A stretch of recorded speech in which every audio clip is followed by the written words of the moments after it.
తక్కువ ధరలు కొనే పరిస్థితిలో రైతులకు స్థిరీకరణ కింద 3,000 కోట్ల రూపాయలు పెట్టి మార్కెట్ను కూడా దించి మరి రైతుకు నష్టం లేకుండా ఏర్పాట్లు చేసే కార్యక్రమం చేసేవారు జగన్మోహన్ రెడ్డి గారు. కానీ మీరు అదేం లేదు, ఏదన్నా జగన్మోహన్ రెడ్డి గారు కదులుతున్నారంటే మాత్రం ప్రెస్ మీట్లకే పరిమితం అయిపోతా ఉంది. ఇవాళ కోకో రైతులు సర్వనాశనం అయిపోయారు. ఇవాళ మిర్చి రైతులు మీరు ఏం చేశారు? మిర్చి రైతులకు మీరు ఏదో చేసేస్తామంటున్నారు, ఇప్పటివరకు ఏమీ చేయలేదు.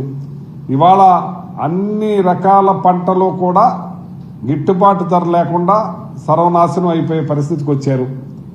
ఇవాళ ఏంటంటే రైతు అమ్మబోతే అడవి, ప్రజలు సరుకులు కొనబోతే కొరివి. రైతులు పంటను అమ్మబోతే అడవి, ప్రజలు కొనబోతే కొరివి. కానీ మధ్యలో దళారీ వ్యవస్థను మాత్రం పెంచి పోషిస్తున్న ఈ కూటమి ప్రభుత్వం అని చెప్పి సందర్భంగా తెలియజేస్తున్నాను. నేను అగ్రికల్చర్ మినిస్టర్ గారిని అడుగుతున్నాను, నేను డైరెక్ట్. ఇవాళ మీరు కూటమి కేంద్రం మీతో కలిసి ఉంది, మీరు కేంద్రం ద్వారా కొనిపించవలసిన అవసరం ఉంది. రైతులు నష్టపోతున్నారని చెప్పి వాళ్ళకి గిట్టుబాటు ధర విషయంలో మీరు ఏదన్నా చేయవలసిన అవసరం ఉంది. కానీ ఏం మాత్రం కూడా పట్టించుకోవట్లేదు. ఇవాళ పొగాకు రైతుల కష్టాల గురించి లాస్ట్ టైం జగన్మోహన్ రెడ్డి గారు వెళ్ళే టైంకి వర్షాలు ఉన్నాయి కాబట్టి వాయిదా పడింది. అప్పుడు మీరు ప్రెస్ మీట్ పెట్టి అయ్యో చెప్పేశారు. మళ్ళీ ఇప్పుడు ఇవాళ 11వ తారీఖున జగన్మోహన్ రెడ్డి గారు పొగాకు రైతుల కష్టాల గురించి పరామర్శించడానికి వెళ్తా ఉంటే ఇప్పుడు మళ్ళీ ప్రెస్ మీట్ పెట్టి మేము ఇది చేసేస్తున్నాం, 50 రూపాయలు కోకో పెంచేస్తున్నాం, దానికి మామిడికాయలకి మరి మ్యాంగోస్కి ఇచ్చేటప్పటికి 12 రూపాయలు తీసేస్తున్నాం, మరి ఇచ్చేస్తున్నాం అని చెప్పి ఓన్లీ ప్రెస్ స్టేట్మెంట్లు ఇస్తున్నారు. కానీ మీరు వారికి చేసింది ఏమైనా ఉందా? మీరు మార్కెట్లో దించారా? మీరు ఏదన్నా డబ్బుని స్థిరీకరణ పెట్టారా? డబ్బుని మేము ఇగో 500 కోట్లు పెడుతున్నాం, 1000 కోట్లు పెడుతున్నాం, రైతులకి మేలు చేసే విధంగా అన్నింటానికి మాత్రం లేదు కదా. మీరు ఇవాళ 1,00,000 కోట్ల రూపాయలు అమరావతిలో ఖర్చు పెడతానంటున్నారు, అప్పులు చేసి ఖర్చు పెడతానంటున్నారు.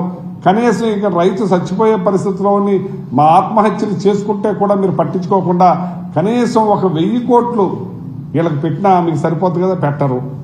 ఇవాళ మీరు హెలికాప్టర్లు, స్పెషల్ ఫ్లైట్లు, మరి హెలికాప్టర్లు కొనటం, ఇవాళ 100 కోట్ల రూపాయలు మీరు ఖర్చు చేస్తున్నారు. కనీసం 1,000 కోట్లు రైతుల గురించి పెట్టాలనే ఆలోచన మీకు ఉందా అని అడుగుతున్నాను. ఏ రైతైనా బాగున్నాడా అని అడుగుతున్నాను నేను. రైతు గురించి ఆలోచన ఉందా అని అడుగుతున్నాను. మీరు ఏదైనా మొన్న ఏదో రివ్యూ చేశారు, ఇగో రివ్యూ చేసినప్పుడు ఈ రైతుల కోసం ఇగో 1000 కోట్లు మేము పెడుతున్నాం, ఇది కొనుగోలుకి పెద్ద ఎత్తున చేస్తామని.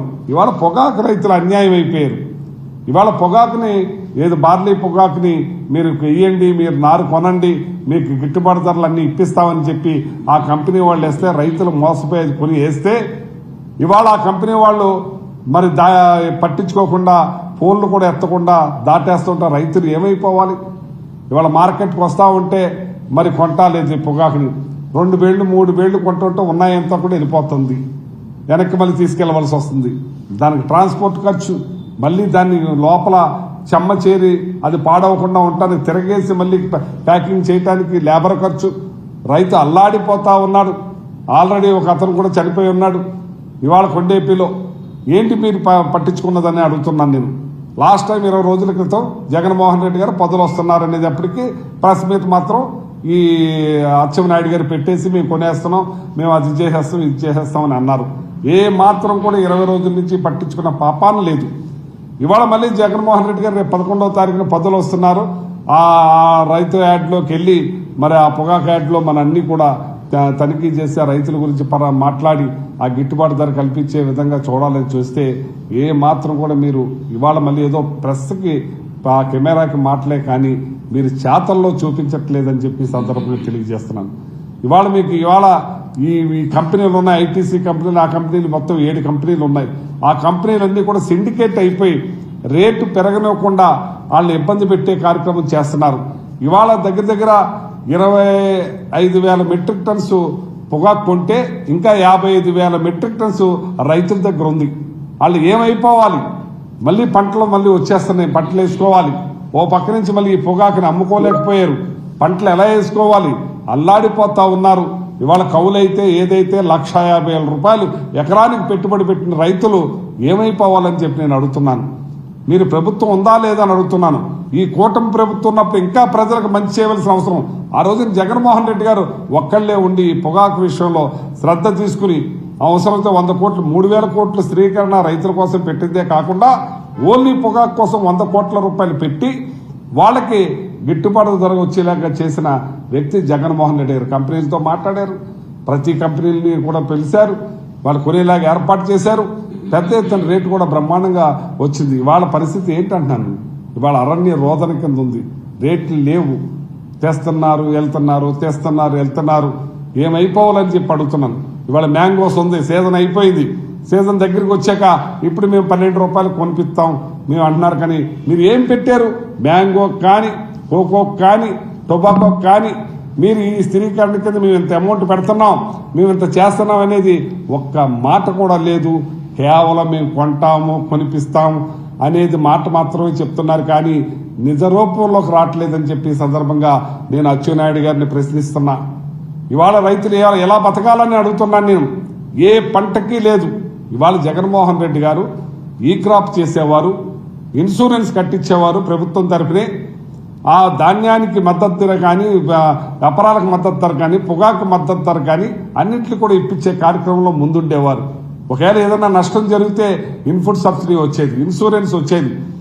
అదే ఒంగోలులో లాస్ట్ టైము కందులు పండకపోతే ఆ ఈ క్రాప్ చేసి ఇన్సూరెన్స్ చేసిన మూల ఎకరానికి 12,000 రూపాయలు కరువు మండలాలుగా ప్రకటిస్తే వాళ్ళకి వచ్చినాయి. ఇవాళ ఆ పరిస్థితి లేదు. ఇవాళ అపరాలు కూడా ఏమి కందులు కొనేవాళ్ళు లేడు. రేటు సకానికి సగం 1,200 రూపాయలు ఉండే క్వింటాలు ఇవాళ 600 కూడా కొనే పరిస్థితి లేకుండా పోయేది. ఏం ఆలోచిస్తున్నారు మీరని చెప్పి అడుగుతా ఉన్నాను. ఈ రాష్ట్రానికి, దేశానికి రైతే వెన్నెముక. అటువంటి రైతుని కాపాడుకోవాల్సిన పని ఈ రాష్ట్ర ప్రభుత్వానికి లేదా, ఈ ముఖ్యమంత్రికి లేదా, ఈ అగ్రికల్చర్ మినిస్టర్కి లేదా అని అడుగుతున్నాను నేను. మీరు ఏం చేస్తున్నారని చెప్పి అడుగుతున్నాను నేను. మాట్లాడితే అమరావతి అంటారు, మాట్లాడితే అదంటారు, మాట్లాడితే ఇదంటారు.